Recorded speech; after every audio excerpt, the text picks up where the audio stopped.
ఆగండి. ఈ రోజు మా రెస్టారెంట్ లో చేసే హైదరాబాదీ చికెన్ దమ్ బిర్యానీ ఎలా చేసుకోవాలో చూపిస్తాను రండి. ముందుగా బాస్మతి రైస్ 1 గంట సేపు నానబెట్టుకోవాలి. తర్వాత బిర్యానీకి వాటర్ పెట్టుకోవాలి. ఇక్కడ చూపిస్తున్న స్పైసెస్ అన్ని వాటర్ లో యాడ్ చేసి చీల్చిన పచ్చిమిర్చి, రాళ్ళుప్పు వేసుకోవాలి. బిర్యానీ హండీలో చికెన్ వేసుకుని చూపిస్తున్న మసాలా దినుసులు ఉప్పు, పసుపు, కారం పొడి, ధనియాల పొడి, జీరా పొడి, సీక్రెట్ బిర్యానీ మసాలా, ఇలాచీ పౌడర్, పుదీనా, కొత్తిమీర, జింజర్ గార్లిక్ పేస్ట్, పచ్చిమిర్చి పేస్ట్, లెమన్ వాటర్, ఘీ, బ్రౌన్ ఆనియన్ వేసి చూపిస్తున్న విధంగా మంచిగా పీసెస్ ని కొడుతూ కలుపుకోవాలి. తరువాత పెరుగు వేసి కలిపి మరుగుతున్న బిర్యానీ వాటర్ కొన్ని పోసి మరోసారి కలిపి పీసెస్ ని మంచిగా సర్దుకోవాలి. మరుగుతున్న వాటర్ లో నానబెట్టిన బియ్యాన్ని వేసుకోవాలి. బియ్యం 70 to 75% ఉడికిన తర్వాత ఒక లేయర్ వేసుకోవాలి. తరువాత 90% అయ్యాక మొత్తం రైస్ వేసి బిర్యానీ రైస్ వాటర్ ను కొద్దిగా పైన చల్లుకోవాలి. తరువాత ఘీ కొద్దిగా పైన చల్లుకొని కుంకుమ పువ్వు వాటర్ ను వేసి పైన మరికొంత పుదీనా,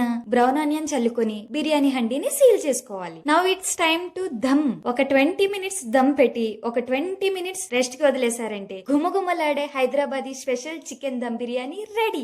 ఇంకా చూస్తున్నారు? సబ్స్క్రైబ్ చేసి గంటని ఠంగ్